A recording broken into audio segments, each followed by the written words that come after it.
बिस्मिल्लाहिर्रहमानिर्रहीम। हनीन यूसुफ की home girl Nimra Ahmad के कलम से चैप्टर 4 बाब चहारम ये ज़रा सी नमी। एक ऐसी चीज़ जिससे हम सब तंग होते हैं, ख़ास तौर पर गर्मियों में, वो है हमारे जिस्म की ये ज़रा सी नमी जो बहुत से मसले पैदा कर देती है। साफ़ सुथरे लोग वो होते हैं जो खुश्क रहते हैं। इसका मतलब नहीं है कि वो नहाते ही नहीं हैं, बल्कि वो अपने आप को बार बार धो के खुश्क कर लेते हैं।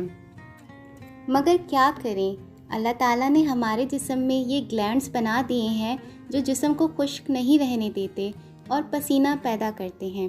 पसीना बदबू ऐसी नहीं पैदा करता जैसे बाल पैदा करते हैं या बालों की जड़ों में छुपा गंद।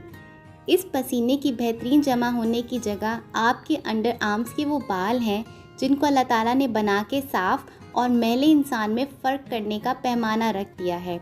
अल्लाह ताला चाहता तो ये ना बनाता, लेकिन पहले अल्लाह ने इनको बनाया और फिर उनको उखाड़ने का हुक्म दिया ताकि हमें ये एहसास हो, हम लोग अगर अपने जिस्म की सफाई का ख्याल नहीं रखेंगे तो बैरूनी दुनिया की गंदगी उसके कोने खुदरों में जमा होने लगेगी और हमसे बदबू आने लगेगी।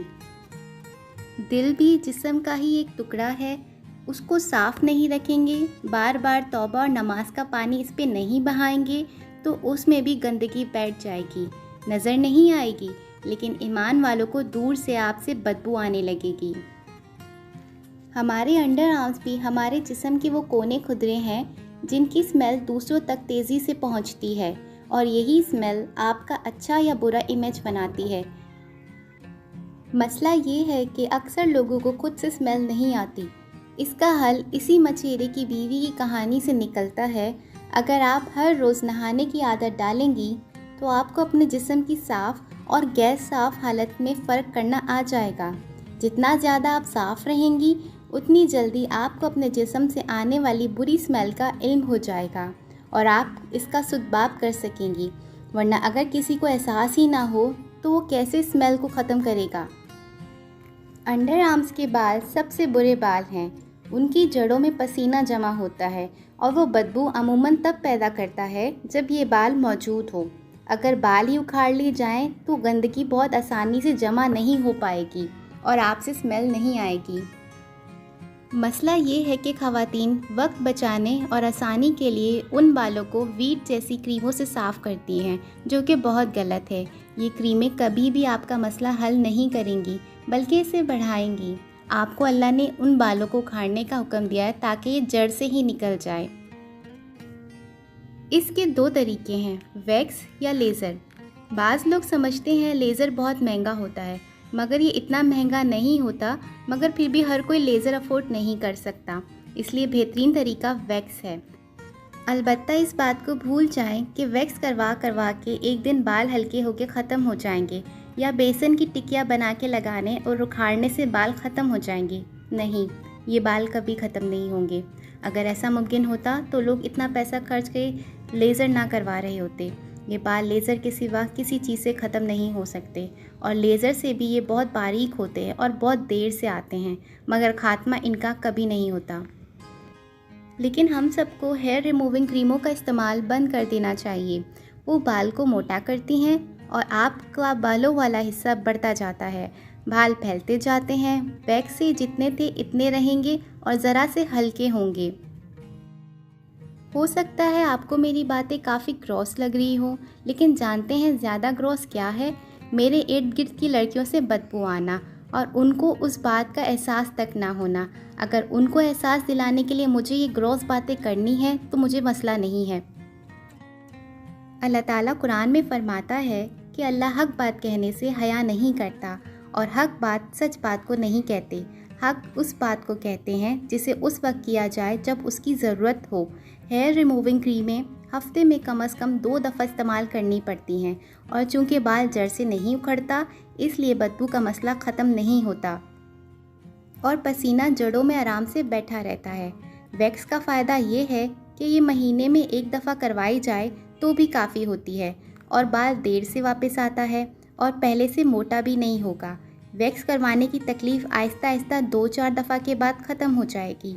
और दूसरों को अपनी बदबू से तकलीफ़ देने से बेहतर है कि थोड़ी सी तकलीफ़ बर्दाश्त कर ली जाए, है ना? कुछ लोगों की जल्द नाजुक होती है, वैक्स या एपिलेटर से ख़राब होती है। उनको वीट जैसी क्रीमें इस्तेमाल करनी पड़ती हैं, लेकिन इन क्रीमों से बेहतर रेज़र से शेव है। अगर किसी का स्किन का मसला है तो इस मसले को फौरी तौर पर ट्रीट करवाना ज़रूरी है। जैसे अगर वैक्स के बाद आपके सुर्ख छोटे छोटे निशान पड़ रहे हैं तो आपको वैक्स छोड़ देनी चाहिए, क्योंकि इन निशानों का कोई हल नहीं है सिवाय इसके कि आप लेज़र करवाएं या क्रीम इस्तेमाल करें। इन चीज़ों का फ़ैसला आपको खुद करना है, लेकिन याद रखें क्रीम बाल उखाड़ती नहीं है और हमें दीन में अंडर आर्म्स के बालों को उखाड़ने का हुक्म है। अच्छा, इन बालों को सिर्फ उखाड़ देना काफ़ी नहीं, कहा था ना सफाई के लिए थोड़ी सी मेहनत करनी पड़ेगी। अगर आप चाहते हैं कि आपसे बदबू ना आए तो आपको हर रोज़ डिओडोरेंट इस्तेमाल करना होगा। डिओडोरेंट नहाने के फ़ौरन बाद जल्द खुश्क करते ही इस्तेमाल किया जाता है और रोज़ किया जाता है। ये कई किस्मों के होते हैं, लिक्विड, स्टिक वाले, ड्राई, खुशबू के साथ, बगैर खुशबू के साथ। आपके लिए किस किस्म का डिओडोरेंट कारआमद है इसका फ़ैसला आपने खुद करना है। बस ये चेक करें कि अगर डिओडोरेंट लगाने के 24 घंटे के अंदर अंदर आपको खुद से स्मेल आ रही है तो ये नाकारा है।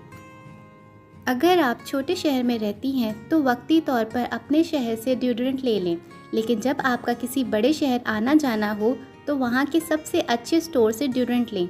मुश्किल से 500 का भी नहीं होगा और ये हर कोई अफोर्ड कर सकता है। 1 महीना कोक की बोतलें ना पिएं, कुरकुरे ना खाएं, छोटे मोटे खर्चे ना करें तो आपके पास डिओडोरेंट के पैसे जमा हो जाएंगे। कुछ लड़कियां ये एक्सक्यूज़ देती हैं कि वो परफ्यूम्स अफोर्ड नहीं कर सकती। किसने कहा कि परफ्यूम सफाई के ज़िम्मे में आता है? मैं इस एक्सक्यूज़ को इसलिए नहीं मान सकती कि अगर आपके पास बाथरूम है और नहाने का पानी भी, तो आप रोज़ नहाना तो अफोर्ड कर सकते हैं ना यार। नहाना तो हर कोई अफोर्ड कर सकता है। ना लें आप परफ्यूम, लेकिन रोज़ नहा लें और एक डिओडोरेंट खरीद लें, आपसे स्मेल नहीं आएगी। कुछ लोग सोडे के बने हुए टोटके बताते हैं जो अंडर आर्म्स पे डिओडोरेंट की तरह लगाने के मुतबादिल होते हैं। ये टोटके अच्छे होते हैं, लेकिन आजकल किसके पास वक्त है इन टोटकों को बनाने का। जब आपको बाज़ार से एक अच्छा डिओडोरेंट मिल रहा है तो बनी बनाई चीज़ लें। हर महीने कोई नया टोटका नहीं बना सकता, इतना वक्त चाहिए होता है इन चीज़ों को बनाने के लिए। याद रखें कि आपकी ज़िंदगी में सबसे अहम चीज़ आपका वक्त है, इसको बचाएं और दुरुस्त कामों पे लगाएं। डिओडोरेंट रोज़ के इस्तेमाल की चीज़ है, इस पे इन्वेस्ट करें। याद रखें, नहाए हुए बंदे से कभी स्मेल नहीं आती, चाहे इसे पसीना ही क्यों ना आ जाए। पहला पसीना कभी स्मेल नहीं करता। मसलन गर्मियों का मौसम है, आप नहा के निकली हैं, फिर सीधी किचन में गई, काम करना पड़ गया। अगर तो डिओडोरेंट लगा रखा था तो पसीने के बावजूद स्मेल नहीं आएगी। अगर नहीं लगाया था तब भी चंद घंटे तक स्मेल नहीं आनी चाहिए। आप दोबारा पंखे पे जाके बैठ गईं, पसीना सूख गया, स्मेल नहीं आई। अब अगर दोबारा आपको पसीना आया तब वो स्मेल पैदा करेगा। दूसरा पसीना स्मेल पैदा करता है। जब एक पसीना खुश्क हो जाए और आप दोबारा गुस्ल ना करें तो दोबारा पसीने का आना स्मेल पैदा करता है। अगर आप सिर्फ डिओडोरेंट लगा लें तो भी बहुत बचत हो जाएगी। अंडर आर्म्स से पसीना आएगा ही नहीं और 24 घंटे बाद आपने वैसे ही नहा लेना है ना। ये छोटी छोटी आदतें अगर आपकी रूटीन का हिस्सा हों और अगर आपके अंडर आर्म्स के बाल साफ़ हों तो आप गर्मी में भी दिन में एक दफ़ा नहा के गुजारा चला सकती हैं। कम से कम आपसे किसी दूसरे को तकलीफ़ नहीं होगी। कुछ लोग नहाते वक्त अपने कान साफ़ नहीं कर पाते क्योंकि कान तो बस ऐनक खड़ी करने की जगह है या हैंड्स फ्री उड़ाने की। होता ये है कि शैम्पू वगैरह कानों के पीछे जमा होकर सूख जाता है, इसलिए गुस्ल के दौरान अपनी उंगलियों से अपने कान साफ़ करने की आदत डाला करें और बहुत ज़्यादा एयर कॉटन वाली स्टिक का इस्तेमाल ना किया करें, वो कानों को फ़ायदा कम और नुकसान ज़्यादा देती है। बालों को ज़्यादा से ज़्यादा तेल लगाने की आदत भी डालें, मगर तेल लगाने के आदाब कहते हैं कि एक दिन से ज़्यादा तेल बालों में ना छोड़ा जाए। 24 घंटे के अंदर अंदर इसे धो लें, फिर अगले दिन बेशक दोबारा से लगा लें और शैम्पू के बाद कंडीशनर की भी आदत डालें। नहाने के दौरान अपने ऊपर से शैम्पू और साबुन वगैरह को अच्छी तरह उतारने की ज़रूरत होती है, मगर पानी का बहुत ज़्यादा ज़िया नहीं करना चाहिए। रसूल अल्लाह सल्लल्लाहु अलैहि वसल्लम एक साथ से 5 मदूद मिक़दार तक पानी से गुस्ल फरमाते थे, यानी तकरीबन 3 लीटर पानी से, और आप सल्लल्लाहु अलैहि वसल्लम से ज़्यादा पाकीज़ा कोई नहीं था। अगर रसूल अल्लाह सल्लल्लाहु अलैहि वसल्लम इतने से पानी से अपने जिस्म मुबारक को गुस्ल दे सकते हैं, तो हम सबको शावर के नाम पे घंटों गर्म पानी में खड़े रहने की ज़रूरत नहीं है। इस पानी का भी अल्लाह हिसाब लेगा, इसलिए प्लीज़ पानी ज़ाया ना किया करें। जब से मैं होम गर्ल बनी हूँ, मुझे चीज़ों को बचाने की आदत पड़ गई है, जैसे पैसे बचाने की। अच्छा, वो मैं आगे बताऊँगी। अभी हम ज़ाती सफाई की बात कर रहे थे।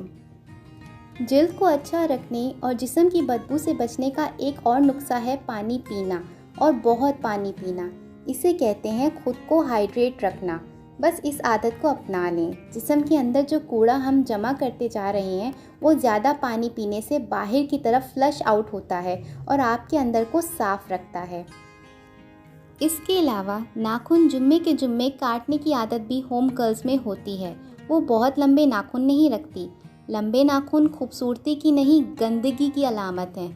पता नहीं क्या क्या जमा होता रहता है इनमें। जैसे आप दूसरों से नाखून निकाल के बाहर भी फेंक दें, तब भी जरासीम तो वही है ना। दीन में हमें हुक्म दिया गया है कि हमने जुम्मे के जुम्मे नाखूनों को ट्रिम करना है और 40 दिन बाद लाजमी अपने नाखून पूरे काटने हैं। नाखूनों पर थोड़ा सा तेल लगाना भी अच्छा रहता है। नाखूनों का तेल अलग से मिलता है, इसे नेल पॉलिश की तरह ब्रश से लगाया जाता है। जुम्मे के जुम्मे लगा लिया करें, फ़ायदा ही होगा। वो चीज़ें जो आपके चेहरे के साथ लगती हैं, उनका साफ़ करना भी हर होम गर्ल को आना चाहिए। और आपको मालूम है कि सबसे गंदी चीज़ क्या है, जिसे हम दिन में कई दफ़ा पकड़ते हैं, ना इसे धोते हैं और ना अपने हाथ। वो है आपका मोबाइल फ़ोन। उसको आपको बार बार साफ़ करना होता है। मोबाइल का कवर अलग से साफ़ क्या करें। अगर मोबाइल वाटरप्रूफ है तो इसे धो लें। मैं तो अपना मोबाइल धोती हूँ हर कुछ दिन बाद, लेकिन अगर वाटरप्रूफ नहीं है तो मेरी बात पे ध्यान ना दें। पता चले कल को फ़ोन ख़राब हो जाए तो आप इसे मेरे सर डाल दें। बस फ़ोन की स्क्रीन और पश्त को अल्कोहल या स्पिरिट वाइप के साथ साफ़ करें, जैसे ज़ख्म को साफ़ करते हैं। कवर तो प्लास्टिक का होता है, इसे दिन में एक दफ़ा धो लिया करें। और ये लटकने वाली चीज़ों जैसे रुई के बॉल्स को कवर के साथ खूबसूरती के लिए लटकाने से परहेज़ करें। सबसे ज़्यादा जरासीम इनमें जमा होते हैं और इनको बार बार धोना मुमकिन नहीं होता। मुझे खुद भी ज्वेलरी पहनना अच्छा लगता है और मेरा ख़्याल है ज्वेलरी पहनने के लिए लड़कियों का मैरिड होना ज़रूरी नहीं है। अगर आप भी कानों या नाक में कुछ पहनती हैं तो इसे पहने रखा करें, लेकिन गुस्ल के वक्त उसे उतार के अपने कान और नाक के सुराख तक पानी पहुंचाना लाजिम है। अगर जेवर सोने का है तब भी उसको साफ़ करते रहा करें। वैसे क्या आपने इर्द गिर्द ऐसी खूबसूरत लड़कियां देखी हैं जो साफ़ सुथरी होती हैं, चेहरे भी शफाफ होते हैं, इनसे स्मेल भी नहीं आ रही होती, लेकिन उनके पाँव प्यारे नहीं होते, एड़ियाँ मैली और खुदरी होती हैं। नहीं, मैं एड़ियाँ नरम करने के लिए कोई टोटका नहीं बताने जा रही। ये किताब टोटकों की किताब नहीं है। मैं वो बताऊंगी जो कोई टोटका नहीं है, बल्कि हम सबकी रूटीन होना चाहिए, जो मैं खुद अपने पैरों के लिए करती हूँ। गुस्ल के बाद मैं फुट सैंडर से एड़ियाँ रगड़ती हूँ। ये पैरों के लिए बना रेगमाल होता है। एक तरफ ज़्यादा खुदरी और दूसरी तरफ कम खुदरी होती है। ज़्यादा खुदरी से आप एड़ियों की मुर्दा जल्द उतारते हैं, कम खुदरी से इसको बाद में बराबर करते हैं। लेकिन ये काम तब किया करें जब पाँव गीला और मुर्दा जल्द नरम हो, और फिर फ़ौरन इसे पैरों के नीचे वैसलीन या पेट्रोलियम जेली लगा के जराबे पहन लें। मेरे अम्मी के नज़दीक पेट्रोलियम जेली आधे अमराज का हल है। जिल्द फट गई है, पेट्रोलियम जेली लगाओ। जिल्द रगड़ी है, पेट्रोलियम जेली लगाओ। कोई मर गया है, पेट्रोलियम जेली लगाओ। अच्छा सॉरी। वैसे क्या आपके पैर भी मेरी तरह ज़्यादा चलने से दुखने लग जाते हैं? मेरे तो इसलिए दुखते हैं क्योंकि हमारे यहाँ मिलने वाले जूते हमारे पैरों के मुताबिक डिज़ाइन नहीं किए गए होते। अब हम बाहर से जूते मंगवाने से रहे। इसका एक बहुत अच्छा हल है, अपने बंद जूतों के अंदर इन सोल्स डालना। ये पैर की शक्ल का नरम सा सिलिकॉन पैड होता है, जिसे आप जूते के अंदर डाल देते हैं। इससे आपको ज़्यादा चलने की सूरत में भी सुकून रहता है। ये फार्मेसी से मिल जाते हैं, बहुत महंगे नहीं होते, लेकिन अपने पैर के साइज़ के ऐन मुताबिक लेने चाहिए। पैरों की एक और चीज़ का हम ख्याल नहीं रखते, वो हैं जुराबें। जुराबें हमेशा दुरुस्त साइज़ की पहननी चाहिए। बहुत तंग पहनने से पैर का नाखून आगे से दब जाता है और अंदर घुस जाता है, फिर वो अंदर ही ग्रो करने लगता है, जो तकलीफ़दा बन जाता है। इसलिए नहाने के बाद जब पैर के नाखून नरम हो तब एहतियात से काटें। नुजरत बहन मुझसे अपने नाखून कटवाती हैं, साथ साथ बोलती भी जाती हैं, अम्मियों के नाखून काटो तब इन्हें मसला होता है, ना काटो तब मसला है। मुझे अम्मी के नाखून काटने में बड़ा मज़ा आता है, सारे बदले पूरे करने का मौका मिल जाता है। खूब अंदर तक काटती हूँ, फिर पायोडीन लगा देती हूँ ताकि स्टेप्टिक ना हो। अम्मी का बैकग्राउंड म्यूज़िक अलबत्ता जारी रहता है। कुछ लड़कियाँ अलमारी से कपड़े निकाल के यूं ही पहन लेती हैं, इस्त्री नहीं करती। इस्त्री करने में कितना वक्त लगता है? एक कमीज़ पे 3 मिनट, एक शलवार पे 2 मिनट, दुपट्टे पे शायद 4 मिनट। मैंने कैलकुलेट करके देखा है, इससे ज़्यादा नहीं लगता। टोटल हुए 9 मिनट। कपड़े इस्त्री ना करने से ये लड़कियां पूरे 9 मिनट बचाती हैं। और मैं अक्सर इन अजीम कामों के बारे में सोचती हूँ जो ये लड़कियां रोज़ के 9 मिनट बचा के करती होंगी। यकीनन मरीज़ पे ज़िंदगी के आसार तलाश कर लेती होंगी, या कोई किताब लिख लेती होंगी, या 10 मेहमानों की दावत तैयार कर लेती होंगी। अगर इन तीनों कामों में से 9 मिनट में कुछ नहीं हो सकता और सिर्फ इंस्टाग्राम और फेसबुक स्क्रॉल ही करना है, या किसी के व्हाट्सएप का लास्ट सीन स्टॉक ही करना है, तो बेहतर है इन 9 मिनटों को कपड़े इस्त्री करने में लगा दिया जाए। क्योंकि होम गर्ल्स इस्त्री के बगैर कपड़े नहीं पहना करती। चेहरे की तरफ आएँ तो इस पे मेकअप करना अच्छी बात है। मुझे तो हल्का फुल्का मेकअप हर वक्त करना पसंद है। अम्मी को नहीं पसंद, खैर है, अम्मी को तो मैं भी नहीं पसंद। कुवी इम्कान है कि मैं इनको घर के दरवाजे पे कंबल में लिपटी पड़ी मिली थी। बस दुआ है कि मुझे छोड़ के जाने वाले प्रोफेसर डम्बलडोर ही निकलें। बड़े अरसे से अपने माथे पे वो स्कार ढूंढ रही हूँ जो मिला नहीं। खैर, स्कार ना भी हो तब भी मेकअप करना चाहिए। और इसके अलावा पता है क्या करना चाहिए? मेकअप रात को साफ़ करना चाहिए। आपने लोशन, डिओड्रेंट के अलावा जिस चीज़ पे पैसा लगाना है वो है क्लेंज़र। एक अच्छा क्लेंज़र लें। कंपनी का नाम नहीं बता सकती क्योंकि मुझे किसी ने नाम बताने के पैसे नहीं दिए। काश कोई दे देता। लेकिन अच्छे स्टोर से अच्छा क्लेंज़र लें और गीले चेहरे पर क्लेंज़र लगा के रुई से साफ़ करें। फिर टोनर से दोबारा चेहरा साफ़ कर लें और मुंह धो के हल्का सा लोशन या नाइट क्रीम लगा के रात को सो जाएं। असल में आप पे लाजिम है कि रात को अपनी जिल्द को सांस लेने दें, इसे किसी चीज़ की तह में छुपने ना दें। मेकअप इसको सांस नहीं लेने देता, इसलिए उसे उतारना ज़रूरी है।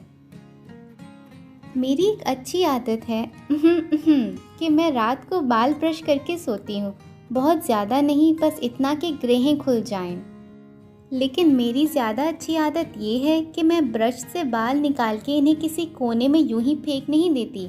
मैं इनको गोल रोल करके बिस्मिल्लाह पढ़ के इनकी ग्राह लगा के इन्हें किसी चीज़, लिफाफे, कागज़ वगैरह में डाल के डस्टबिन में फेंकती हूँ।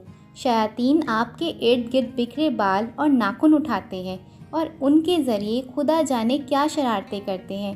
ये मैं नहीं कह रही, ये हमें उलमाए कराम बताते हैं। मैं बिस्मिल्लाह इसलिए पढ़ती हूँ क्योंकि ये पढ़ के जो कुंडी लगाई जाती है उसे शैतान नहीं खोल सकता। इसलिए अपनी ऐसी पर्सनल चीज़ें यूं ना फेंका करें। इस तरह का ज़ाती किस्म का कचरा हमेशा बेहतरीन तरीके से डिस्पोज ऑफ करना चाहिए। मैं जिस्म के गैर ज़रूरी बालों को जड़ से उखाड़ने के हक़ में हूँ, सिवाय बहुओं के। हदीस पाक में इसकी मुमानत है, यानी कि अल्लाह ताला ने बहुओं के बाल उखाड़ने से मना किया है। सब मुसलमान औरतों को मालूम होता है कि आईब्रोज बनवाना गुनाह है, मालूम है कि नहीं? लेकिन जिस काम को करने का इंसान का दिल चाहता है ना, वो इसे करने का बहाना ढूंढ लेता है, वरना तो ज़मीर मलामत करके ही मार देता।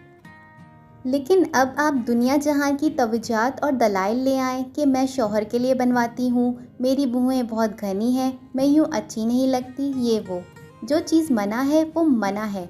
आपने आईब्रो के बाल उखाड़ने ही नहीं हैं, क्योंकि ऐसी औरतों पे अल्लाह की लानत है। लानत कहते हैं अल्लाह की रहमत से दूरी को। क्या हम चाहते हैं कि जब अल्लाह की रहमत नाजिल हो तो हम इससे महरूम कर दिए जाएं?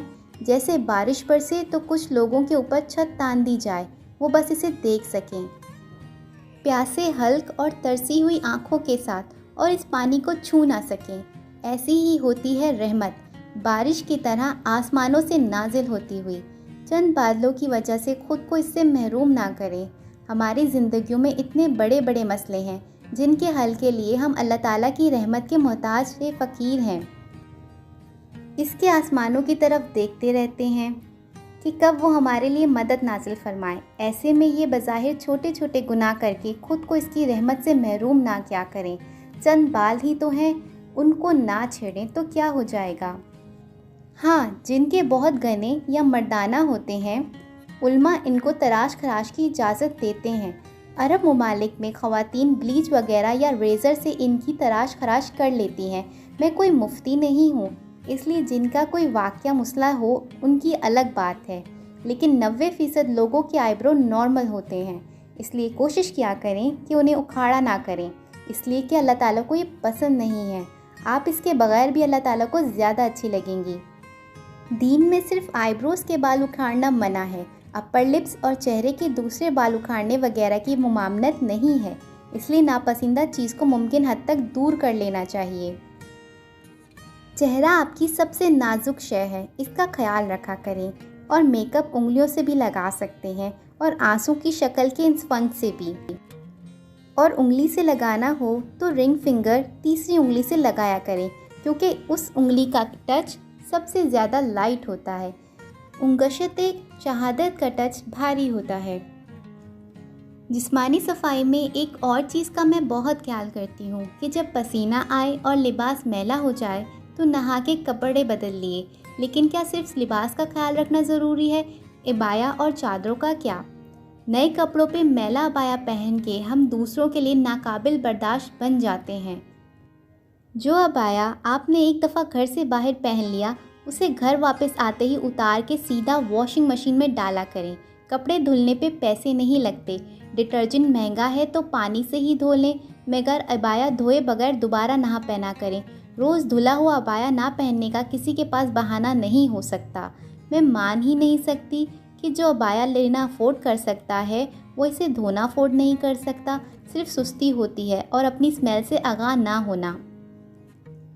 इतना करें कि आम से 2-4 अबाया लेके रख लें और बदल बदल कर पहनें।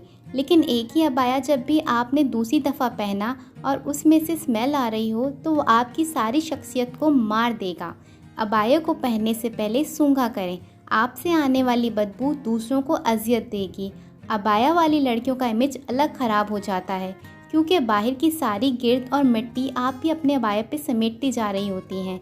अबाया गंद का मरकज़ बन जाता है जो नज़र नहीं आता, लेकिन इसे सूंघा जा सकता है। अक्सर लड़कियां मखसूस अयाम में नहाने से परहेज़ करती हैं, हालांकि ऐसे दिनों में नहाना ज़्यादा ज़रूरी है और नैपकिन हर 8 से 12 घंटे बाद बदलना इससे भी ज़्यादा ज़रूरी। क्योंकि अगर आपकी सूंघने की हिस्स तेज़ नहीं है तब भी आपसे उठती स्मेल दूसरों को बहुत जल्दी आ जाती है और यूँ आपका इमेज अलग ख़राब होगा, दूसरों को अजियत अलग पहुँचेगी।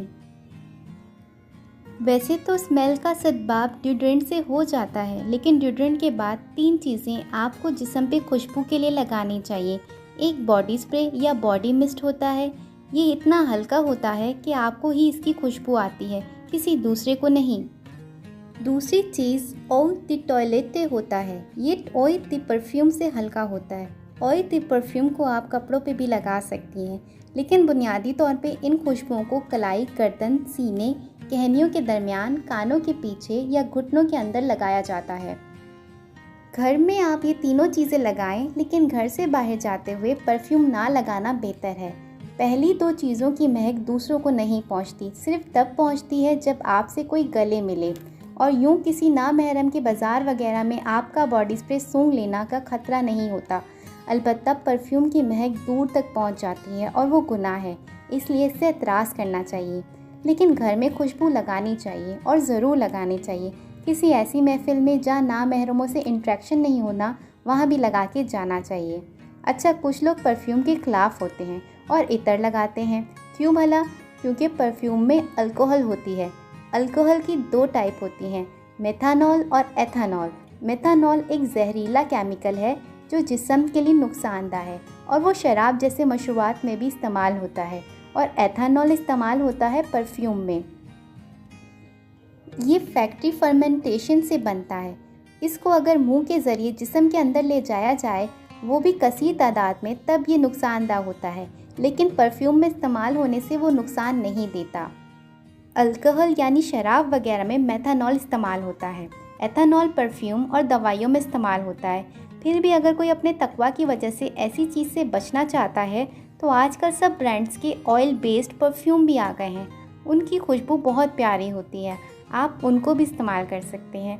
पहले परफ्यूम के मुकाबले में सिर्फ इत्र का ऑप्शन होता था, लेकिन सारी बातों की एक बात, तेज़ परफ्यूम लगा के घर से बाहर नहीं निकलना चाहिए क्योंकि ये संगीन गुनाह है। वैसे एक होम गर्ल जब घर से बाहर निकलती है तो इसके पर्स में क्या होना चाहिए?